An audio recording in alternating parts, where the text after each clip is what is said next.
With the dry summer season now causing temperatures to soar into the high 30s, the debilitating economic effects of South Africa's worst drought in the last 2 decades continues to be felt in the agricultural industry.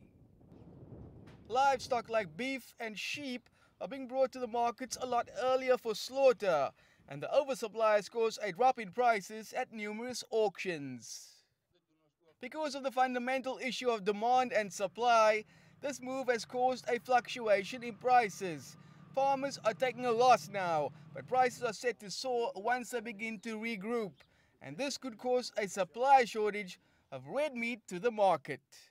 At this very moment, there's some of the feedlots in South Africa that are already feeding plus minus 40% of weaners in the feedlots.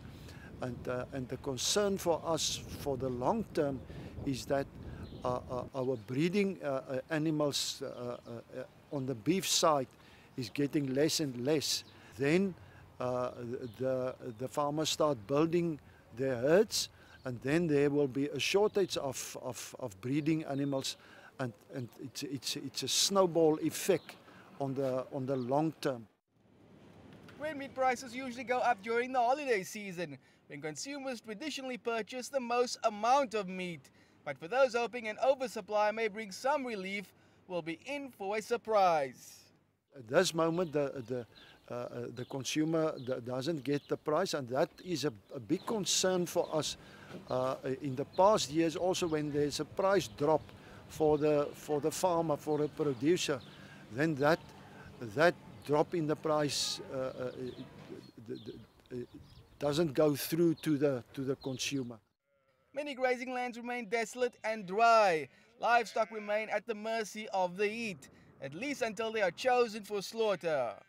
South African feeding lots have never been this full as farmers are forced to offload their livestock. But the situation is expected to turn in the coming months, and that has abattoirs really concerned. There's a concern because if it gets too expensive, the consumer won't be able to afford it. And because of the successive heat and the lack of rain, you build contracts and business opportunities with other companies which you won't be able to supply. So you will lose business, you will lose money, you will lose people that you have given work. For now, red meat remains freely available and within budget for some. But with a lack of livestock expected in the future, it could quite possibly be a lot harder to come by. CCTV from Hermon in the Western Cape.